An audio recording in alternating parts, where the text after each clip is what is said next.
Hi, I'm Mike Reynolds, a senior reporter covering the media industry with S&P Global Market Intelligence Tech, Media, and Telecom News Team. Welcome to MediaTalk, a podcast hosted by S&P Global, where the news and research staff explore issues in the ever-evolving media landscape. Today, I'm joined by Mike Johnson, MJ, research analyst, S&P Global Market Intelligence Kagan Research, where he covers the U.S. sports beat. Mike and Mike, if you will, recently attended Front Office Sports Tuned In Conference in Manhattan. Today, we're going to weigh in some of the developments, commentary that came from the event, which featured lead executives from sports leagues and networks that carry them, as well as a few broadcasters themselves. Additionally, we're going to talk about a few other things that are capturing our attention in the wide world of sports. Mike, ready to recap? And did you enjoy the conference as much as I did? Yeah. Hey, Mike, thanks again for having me on the podcast. Yeah, absolutely. It was my first time being in person for that event, and it was incredible. Such a strong day of speakers and networking. So yeah, I loved every minute of it. All right, Mike, let's do this. Let's hit the scorecard. Do you want to go first, talking about some of the things we saw there? So yeah, I guess the first thing I'll touch on, Commissioner Rob Manfred was there. He was talking on behalf of the MLB, touching on some of the interesting facts of the new rights deal negotiations. I feel like we were really close to the final breaking news of the new agreements. He basically just stated there was great progress and agreements in principle with NBC taking Sunday nights and the wild card, ESPN on the local rights, and Netflix for the home run derby. And then there was an announcement as well as part of NBC's package of the MLB rights for Sunday mornings. Which NBC used to have. Yes, exactly. Yeah. Commissioner Manfred discussed a few things with these media deals getting a little bit more complicated, trying to maximize the economics of the deals as well as global reach. But yeah, those are things to keep an eye on as far as the announcement coming here in the next few weeks, I'm guessing. I'm sure Front Office Sports was disappointed, as we all were, that he didn't use that as the forum to make the announcement. But it's got to come soon as we get into the next week. We're into the playoff round or the wild card round. So it's got to come soon. The other big hitter there was NBA Commissioner Adam Silver, and he talked about a couple of things, notably NBA Europe. I guess there's been some push that they want to expand there. FIBA, which is the International Basketball Association, will be involved. I think JP Morgan and the Raine Group are also helping the NBA kind of figure out what they want to do. He was saying the one thing, though, from his perspective was there's regulatory hurdles to surmount, I guess, depending on what countries they're going to be in. But more to the point that he's measuring up to the arenas that are back here in the States. He said that they didn't measure up on a couple of fronts: luxury boxes, amenities, restaurants, even media conference areas. I guess that's for a press room and other announcements that they want to make. He said some of that's going to have to come together. But all that being said, Mike, I think he said they were looking at 28. So that's not that far out, and we'll see where that takes us. Exactly. He mentioned 2 to 3 years out getting the league launched. It seems like a tall task with all of the different hurdles that he outlined for everybody in attendance. Like you mentioned, the venue infrastructure isn't quite there compared to the U.S. side. So there's a lot of work to be done before that league launches. One thing you didn't talk about, Mike, though, is how many teams. So maybe they could launch with 8 teams and build from there. Yeah, that's a great point as well. And another thing he talked about as well is maintaining that competitive balance as a league, trying to avoid a top-heavy structure similar to how the Premier League is running and things like that. Yeah, I guess he doesn't want to have, 4 or 6 teams. We know they're going to be good, and the other guys are going to be also Rans out of the start. Exactly. Yep, exactly. And prior to this event in New York, I mean, he made some headlines saying the NBA was a sport driven by highlights or something to that regard. A head scratcher before this new media rights deal takes effect. But he backtracked those comments a little bit, talked about it in depth. He wanted to emphasize the power of social media and highlights and the NBA's goal of turning those highlight viewers into the live sport event viewers as well. Which I'm sure his friends at NBC, ESPN, and Amazon would be more than happy to oblige.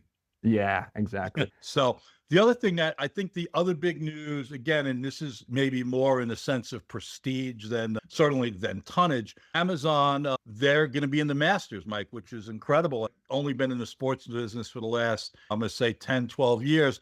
And the Masters goes back to CBS in 56. ESPN's been in the game since the 2000s. Granted, it's only 2 hours on Thursday and Friday of the tournament, which would lead into ESPN's Thursday and Friday coverage, and then CBS will take the main swings on the weekends. But I'm impressed by the fact that Amazon is with the Masters. I am too, and it's showcasing how they're continuing to build out their sports portfolio with these big events, potentially hinting at getting in line for a Super Bowl down the line or getting involved in a renegotiated package with the NFL if they opt out in 2029 as well.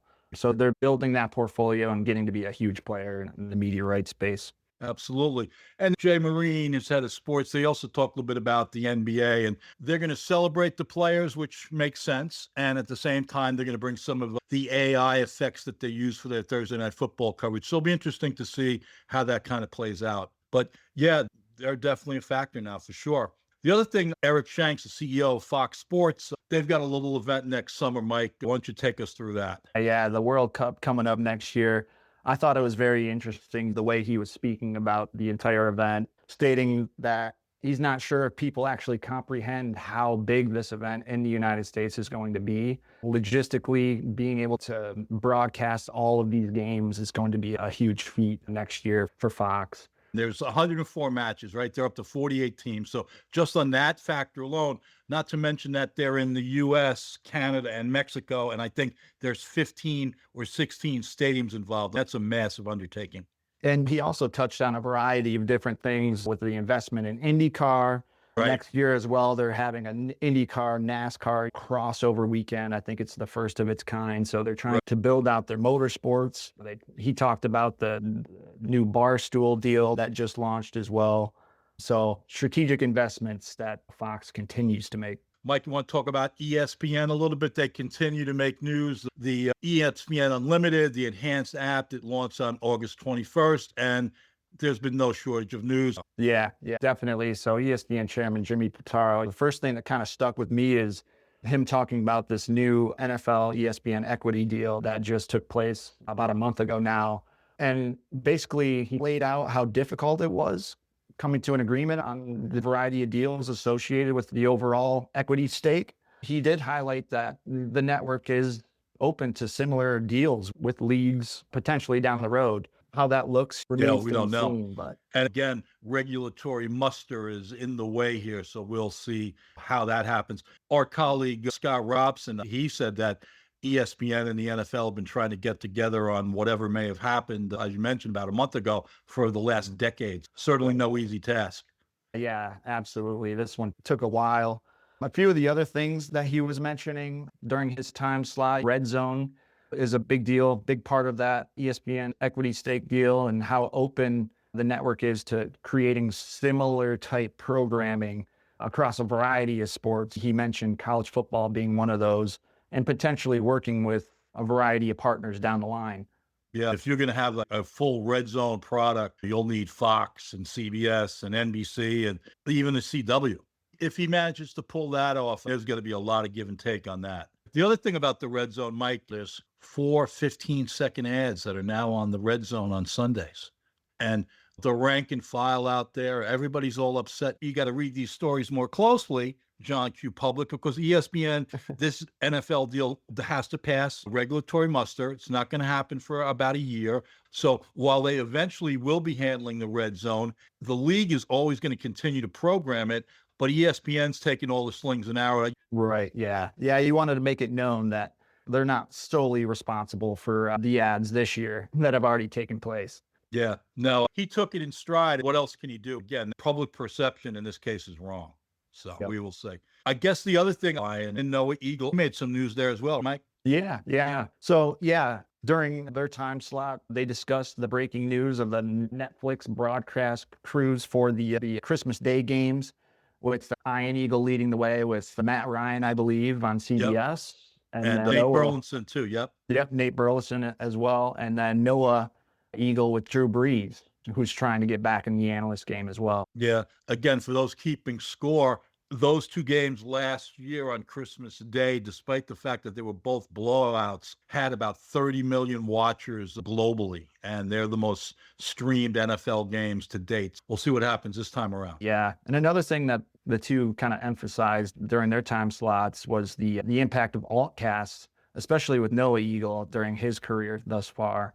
I think he was involved with the NFL Nickelodeon altcasts back in the day, and how these altcasts are gaining popularity. Another thing I think Jimmy Pitaro showcased too was the success of the Manning caster and the Monday Right. Night Football broadcast as well. So alt casts are definitely having their place alongside the main broadcast. And in this case, the son asked the dad, had you ever been involved, Ian, in altcasts? And I had no idea about this. He said in 1999 and 2000, he was involved with the play-by-play of what were the AFC championship games, which at that time were produced in, imagine this, high definition television, right? Exactly. And he said, I don't know who watched it or not, but one guy who did was Patriots owner Robert Kraft, an influential man for sure. He said to the powers that be, all of our games have to go this way. We can thank Robert Kraft for HD and the NFL. Absolutely. Yep. All right. Luis Silverwasser, who's head of TNT Sports, Warner Brothers Sports outfit, because we know 35 years running, you could turn on TNT on Thursday nights and watch NBA games. That's not going to be the case this time around. For many, TNT, particularly on the sports side, was synonymous with the basketball league. Not the case this year, but Luis went out of his way. He talked about that they actually have more sports now. Can you give us a sense of their roster? Yeah. So no NBA this year. They're definitely filling in the gaps of the no NBA. I believe the percentage he threw out there was they have 50% more sports throughout the course of That's the year. crazy. Yeah, it's just between regular season and the playoffs, just so many NBA games. Absolutely, yeah. And they had the French Open this past year, capitalizing on a newer trend here as far as the daytime viewership that has been increasing in the past. And then he also touched on a couple up-and-coming type leagues and events, unrivaled. He thinks there's tremendous growth potential with that league. And then also Savannah Bananas, too, as a unique property that does well for them as well. Those guys, a friend of mine was just talking the other day, he went down to the Savannah Bananas at Yankee Stadium, sold out 2 nights running. And I think that's the case wherever they play. More power to those guys. Absolutely. The NFL, Mike, as we know, I think they have, is it 7 international games this year? 5, 6, or 7, in that range. Anyway, down the road, Commissioner Goodell wants to get to 16, a full slate of games internationally.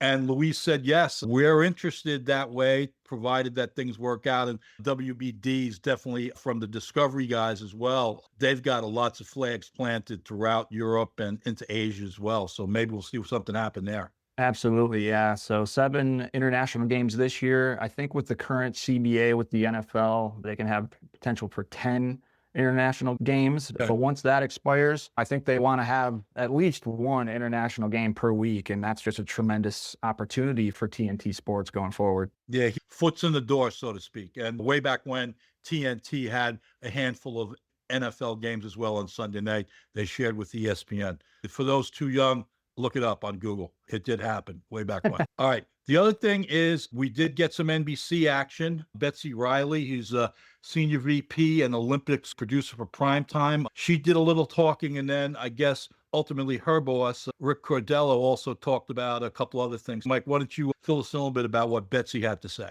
Yeah, she discussed the upcoming Winter Olympics in Italy. She showcased, I think there was a stat that was out there. Peacock generated 2.8 million signups for the 2024 Olympics, which to them was 6 times their benchmark that they had laid out. So tremendous growth there that they highlighted. And then for the upcoming Winter Games, there's going to be that gold zone that was very popular. And then they're definitely going to lean into the celebrity storytelling aspect of the Olympics to help push that viewership to new levels. Yeah, she mentioned that they've got Stanley Tucci involved. He's going to do some travelogue type stuff, and I'm sure we're going to see many others. They were well served by having some interesting people on the ground for the Tokyo Games. Cordello, he talked about, again, this is going back to the top of our conversation here, Mike, NBC, Sunday Night Baseball, and the wild card playoff round, if that's going to happen. And he just put out another nice round figure that matches Mr. Silverwasser's. Between Sunday Night Football, the NBA, and MLB, if that comes together, they're going to have 50 of the 52 weeks a year Sunday night live sports. That's an impressive number. Yeah, exactly. 50 out of the 52 weeks. And it brings me back to one of the things that he said during his time at the event. He said, sports have never been more important to broadcast TV. And having that lineup every Sunday night with a main sporting event positions them really well going forward. All right. We'll get into the end here, Mike, but there's a couple of other things that we wanted to talk about in the wide world of sports. Why don't you start with the NFL's off to a great start in terms of viewership? Yeah, absolutely. So I think week one, they experienced the highest opening week audience, which I think it was an average of over 22 million viewers per game, which was a 5% increase from last year, if I'm not mistaken. As far as the breakdown, NBC, I think they had the best Sunday night openers since 2022 with the Bills Ravens, almost 25 million viewers for that epic game. CBS, they had their best week one audience since 1998 with the Lions Packers. I think that was close to 24 million viewers as well. And then Giants Commanders brought in a huge number for Fox that week as well.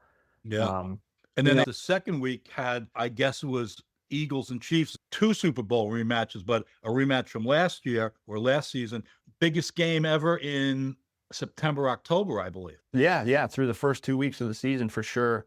And I think that it was the most watched week 2 game in league history, over almost 34 million. Yep. Saturday night was the first WWE live premiere event under the new ESPN contract. It was interesting because in the lead up, there was plenty of promotion from ESPN. Cody Rhodes was on, Triple H was on. They were doing the quote unquote car wash that they say of the ESPN studio shows. So it'll be interesting to see if they come out with any figure, if they'll share that with us.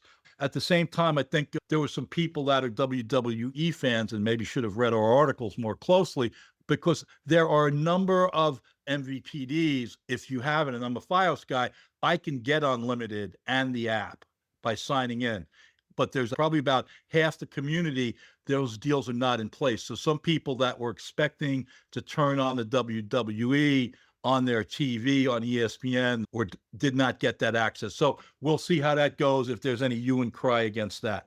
All right. Now we are at the end, and we'll go back to the top again. Mike, when does this MLB deal get announced? Is the Roku thing complicating it further? I think we're really close to the final MLB announcement. We could have been waiting for that Roku announcement. Another aspect of this, too, that could be potentially holding up the talks are the local rights aspect of the deal. There's a lot of intricacies and details there that might need to be worked out. But I think we're just a few weeks out, potentially leading into the playoffs here. That concludes this episode of Media Talk. I wanted to thank Mr. Johnson for being part of the Mike and Mike broadcast here, if you will.